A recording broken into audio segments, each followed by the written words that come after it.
وَذَكِّرْ فَإِنَّ الذِّكْرَىٰ تَنفَعُ الْمُؤْمِنِينَ وَمَا خَلَقْتُ الْجِنَّ وَالْإِنسَ إِلَّا لِيَعْبُدُونِ. Surat al-Falaq. Allah Ta'ala dit, Bismillah ar-Rahman ar-Rahim, قل أعوذ برب الفلق من شر ما خلق ومن شر غاسق إذا وقب ومن شر النفاثات في العقد ومن شر حاسد إذا حسد. Concernant al-Falaq wa al-Nas, qui s'appelle le Maw'idhatani, les deux avec lesquels on se préserve, bi'idhnillah, le prophète sallallahu alayhi wa sallam a dit dans le hadith de Uqba ibn Amir, rapporté par Muslim, il m'a été révélé cette nuit deux surahs comme il n'a jamais été révélé. Et il a dit al-Maw'idhatayn, c'est-à-dire al-Falaq et al-Nas. Dans sa parole où il dit je n'ai jamais vu de telles sourates révélées, c'est-à-dire avec lesquelles on peut se protéger, bi'idhnillah. La cause de la révélation de ces deux surahs, comme il a été dit dans le hadith de Zayd ibn Arqam, ce hadith il est sahih, que un juif avait ensorcelé le prophète Mohammed sallallahu alayhi wa sallam et il avait jeté ce sort dans un puits. Alors Jibril alayhi salatu wassalam est descendu avec ces deux surahs. Allah Ta'ala il a révélé ces deux surahs au prophète Mohammed sallallahu alayhi wa sallam. Alors le prophète sallallahu alayhi wa sallam a ordonné à Ali ibn Abi Talib d'aller chercher le sort qui avait été jeté dans le puits, car dans une autre version qui sont aussi véridiques, deux anges étaient venus, un au pied du prophète sallallahu alayhi wa sallam, un autre à sa tête, et ils lui ont dit où était le sort. Alors il a ordonné à Ali ibn Abi Talib d'aller le chercher. Quand il a été le chercher, à chaque fois qu'il déliait un nœud, il récitait un verset. Il récitait un verset dessus, comme il a été rapporté dans le hadith, donc parmi les versets de Al-Falaq et Al-Nas. Donc voilà la cause de pourquoi ces deux surahs ont été révélées. De même, il y a d'autres versions aussi véridiques qui parlent exactement du problème que le prophète sallallahu alayhi wa sallam avait. Le sort qui lui avait été jeté, c'est qu'il ne faisait rien et que c'est comme s'il approchait ses femmes, alors qu'il ne faisait rien. Naam.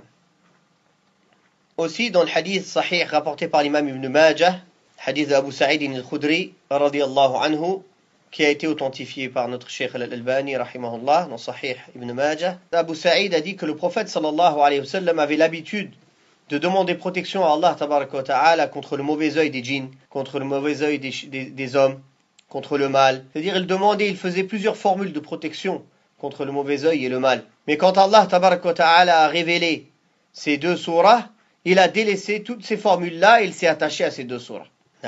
Ça c'est en ce qui concerne la cause de la révélation de ces deux surahs. Quand Allah tabaraka wa ta'ala dit « Qul » dit muta'awwidhan, et dit en prenant protection auprès d'Allah. A'udhu, alja'u, wa aludhu, wa a'tasimu. Je retourne et je prends protection en m'attachant à qui? Au Seigneur, Rabb al-Falaq. Al-Falaq, dans Surat al-An'am, il est venu le détail de qu'est-ce que c'est Al-Falaq. Comme Allah tabaraka wa ta'ala a dit dans versets 95 et 96, certes Allah ta'ala c'est lui qui fait éclater la graine et le noyau. Et juste le verset d'après, Faliqul isbah, celui qui fait éclater le jour. Donc quand on dit Qul a'udhu bi rabbil falaq, dit ô Muhammad, tous les ordres qui sont pour le prophète Muhammad sallallahu alayhi wa sallam sont pour sa communauté, sauf s'il y a une preuve que c'est spécifique à lui, sallallahu alayhi wa sallam. Donc tous les ordres qu'on trouve dans le Coran, où Allah Ta'ala dit au prophète sallallahu alayhi wa sallam fais telle chose, délaisse telle chose, etc., c'est aussi des ordres pour toute sa communauté, sauf s'il y a une qarina, un élément qui vient prouver que cet ordre-là ou cette interdiction-là est spécifique au prophète Muhammad sallallahu alayhi wa sallam, comme quand Allah Ta'ala dit khalisatan laka min dunil mu'minin, spécifiquement pour toi, sans les croyants, par exemple, ou d'autres. Naam. Donc, quand Allah Ta'ala lui dit au Muhammad et dites ô vous les musulmans, je prends protection auprès du Seigneur du jour éclatant. Pourquoi du jour éclatant? Car quand la lumière vient, elle éclate, elle fend la nuit, comme les noyaux et comme les graines qui se fondent. C'est la même chose aussi. El falaq, c'est-à-dire qu'il fend. Cette lumière du jour, elle vient, elle fend la nuit. Min sharri ma khalaq, ça englobe tout ce qu'Allah a créé, comme hommes, comme djinns, comme animaux. Donc, il demande protection contre tout ce qu'Allah tabaraka wa ta'ala a créé. Là, c'est une protection générale. Min sharri ma khalaq. Quand Allah ta'ala a dit min sharri ma khalaq, c'est avant tout, tu demandes protection contre ton propre mal. Car toi aussi, tu es une créature d'Allah. Min sharri ma khalaq. Allah khalaqak. Est-ce que vous entendez pas la khutbat al-hajj que le prophète sallallahu alayhi wa sallam disait? Et on demande protection à Allah contre le mal, notre propre mal. Et Wallah, en vérité, le plus grand mal, des fois, il vient de nous-mêmes. Notre âme bestiale, c'est notre plus grand ennemi. C'est elle qui répond à l'appel de Shaitan ou qui refuse. Et c'est elle, nafs, cette âme, elle appelle au mal. Illa ma rahima rabbi. Sauf peu, hein. Car cette âme bestiale, elle appelle au mal. Elle appelle à désobéir à Allah subhanahu wa ta'ala. Donc quand tu dis Qul a'udhu bi rabbil falaq min sharri ma khalaq, tu demandes à Allah tabaraka wa ta'ala protection contre le mal de ce qu'il a créé, en premier lieu contre ton propre mal, contre le mal des djinns, contre le mal des hommes, contre le mal de Shaitan, contre le mal de l'enfer. Tout ceci, c'est ma khalaq. Ça rentre dans ma khalaq. Ici, il a donné la généralité. Puis après, il a spécifié certaines créatures dont on craint le mal. Après avoir donné la généralité. Min sharri ma khalaq, c'est général. Puis il a spécifié. Wa min sharri ghasiqin idha waqab, wa min sharri naffathati fil uqad, wa min sharri hasidin idha hasad. Tout ceci, ça rentre dans min sharri ma khalaq.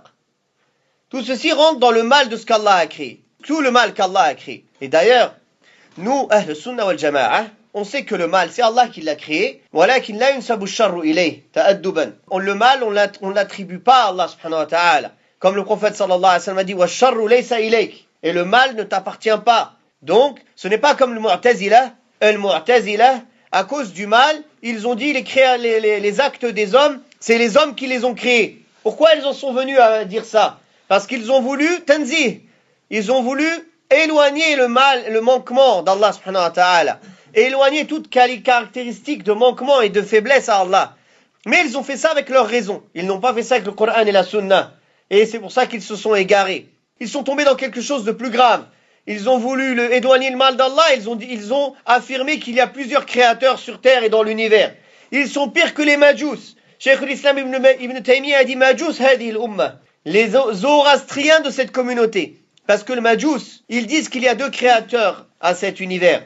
La lumière et l'obscurité. La lumière, elle crée le bien et l'obscurité, elle crée le mal. Amma al-Mu'tazila, ils disent qu'il y a des millions de créateurs dans cet univers. Pas deux seulement. C'est-à-dire ils sont pires que le Majous. Car ils disent que chaque créature, elle crée ses propres actes.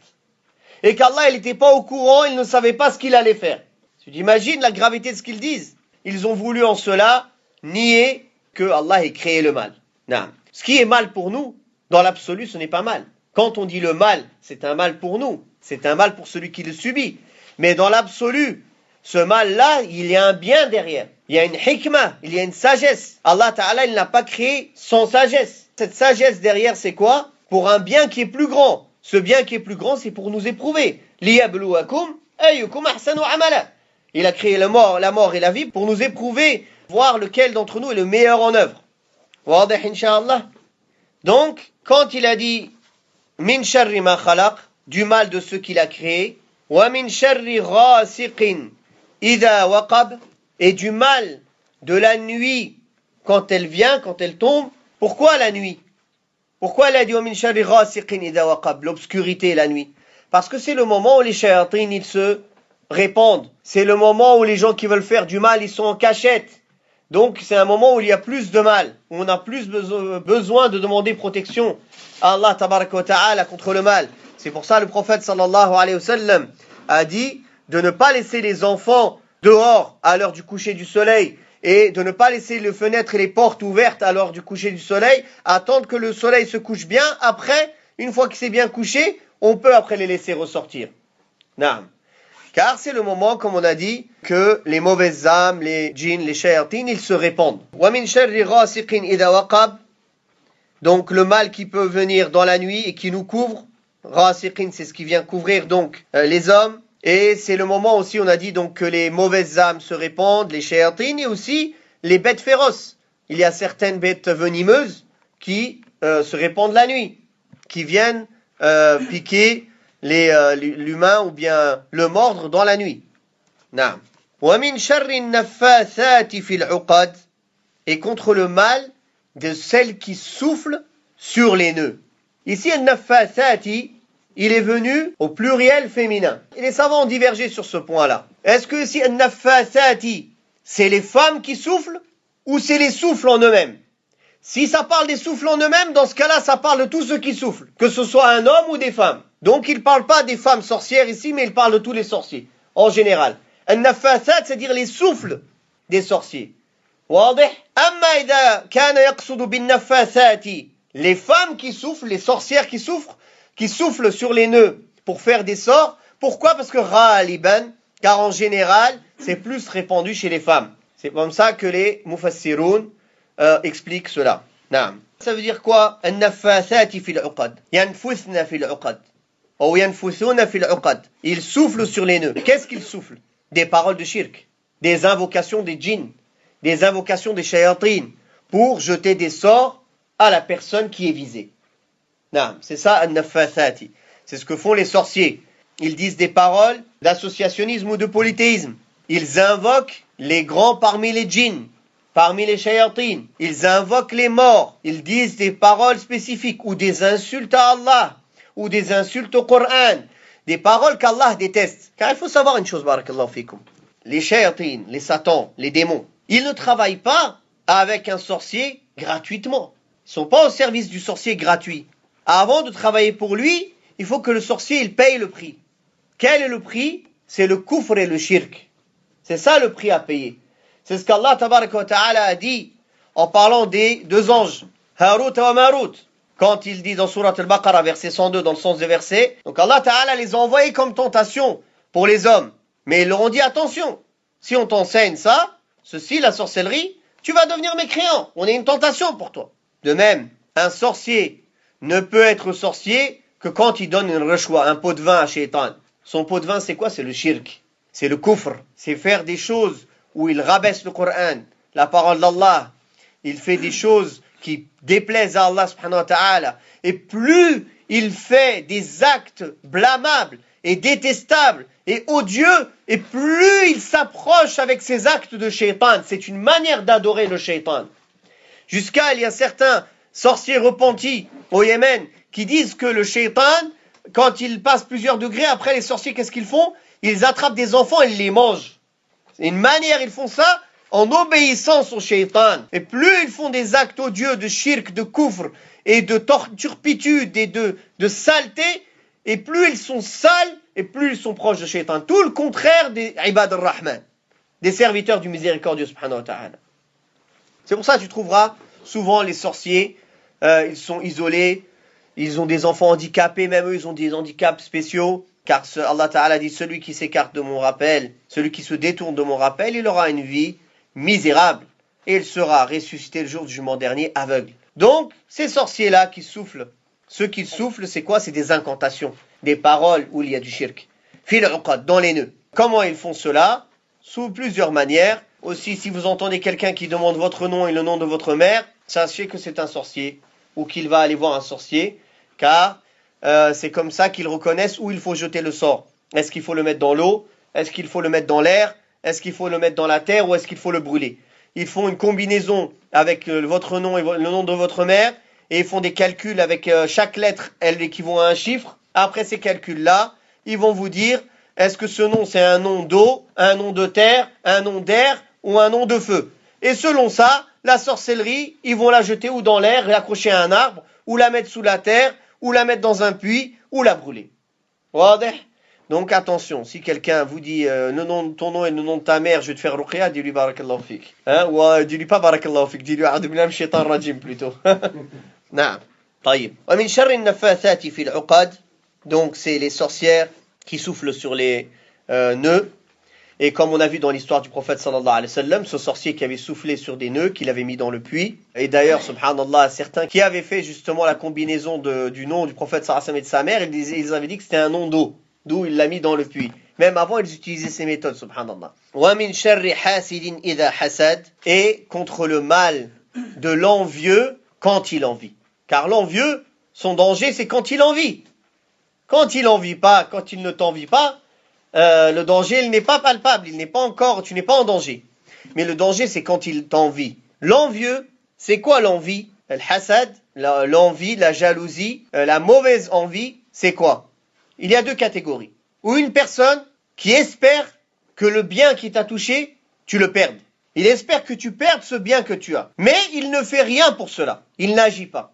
Il ne va pas essayer de faire en sorte que tu le perdes. Juste, il espère cela. Le deuxième, c'est celui qui espère que tu perdes ce bien que tu as. Il fait les causes pour que tu le perdes. Le deuxième est pire, mais le premier est déjà interdit. Le prophète sallallahu alayhi wa sallam a dit, l'œil il est vrai. C'est une véricité, le mauvais œil. Donc quelqu'un qui te regarde avec envie, dans ce sens-là, l'envie c'est ce sens, c'est le sens qu'il espère que tu perdes ce bien. Pas l'envie d'avoir la même chose que toi. Si quelqu'un il aimerait bien avoir la même chose que toi, mais il n'espère pas que tu le perdes, ça il n'y a pas de mal. S'il aimerait bien avoir la même chose que toi, mais sans espérer que tu le perdes. Même si c'est une chose mubaha, des choses licites de ce monde. Par exemple, tu as une belle voiture, il dit « j'aimerais bien avoir une belle voiture comme lui ». Mais il n'espère pas que toi tu perdes ta voiture. Il est content pour toi que tu aies une belle voiture. Ça, il n'y a pas de mal en cela.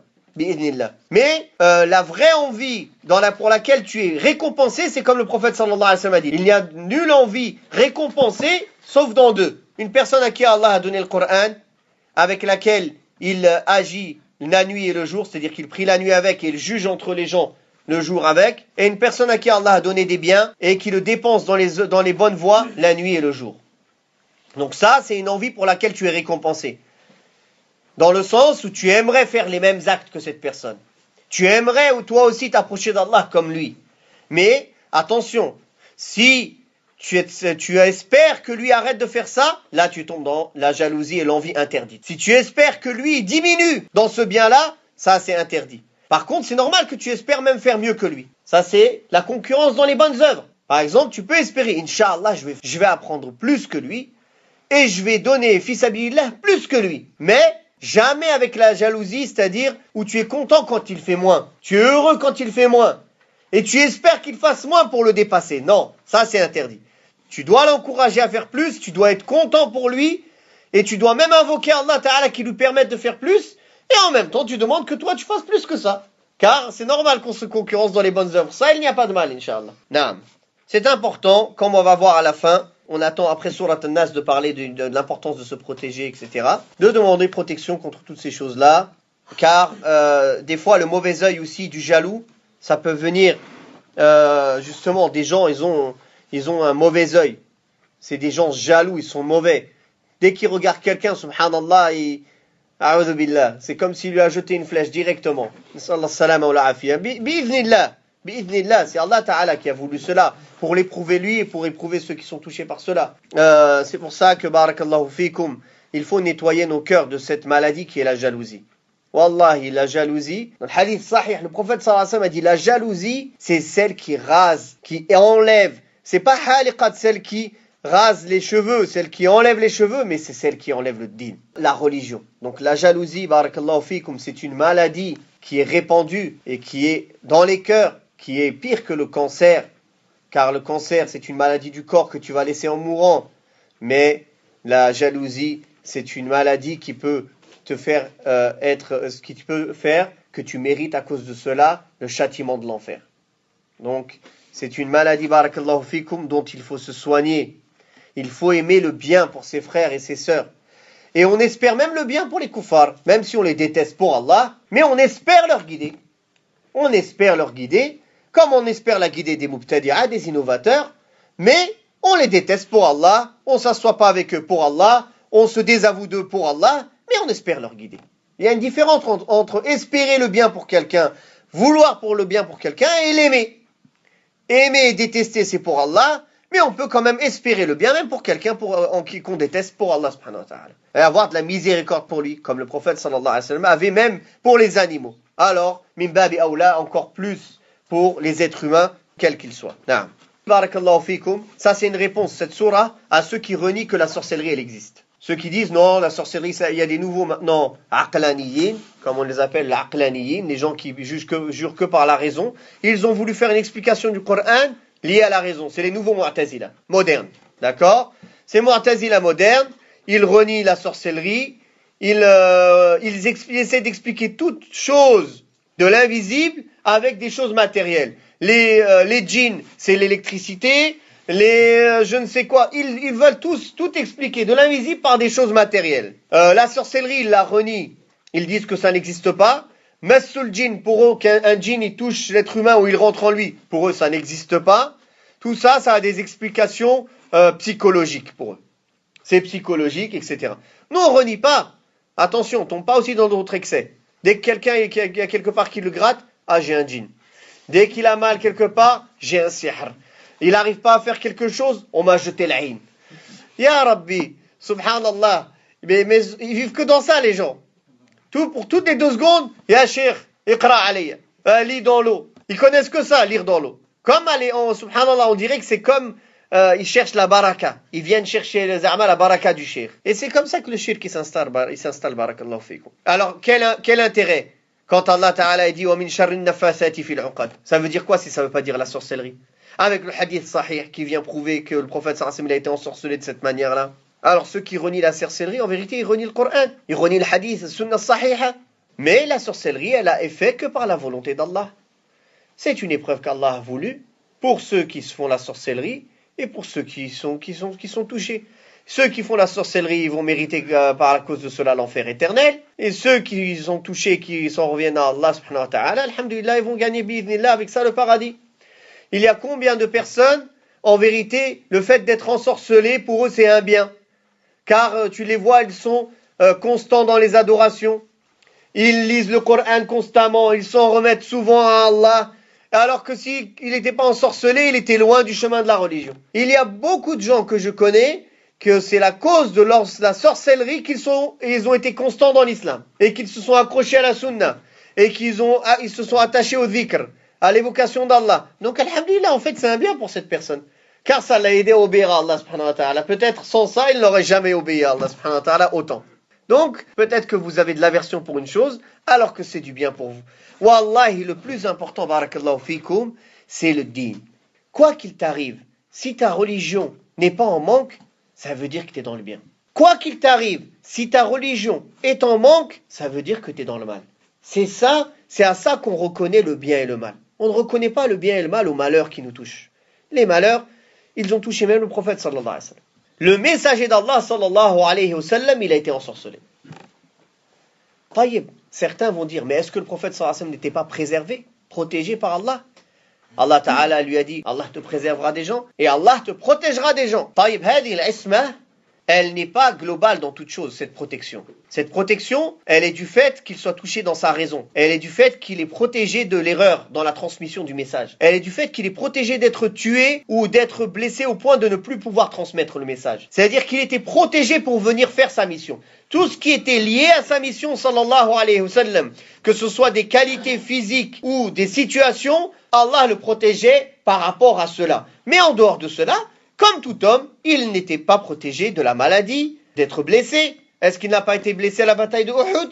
Est-ce que sa dent ne s'est pas cassée?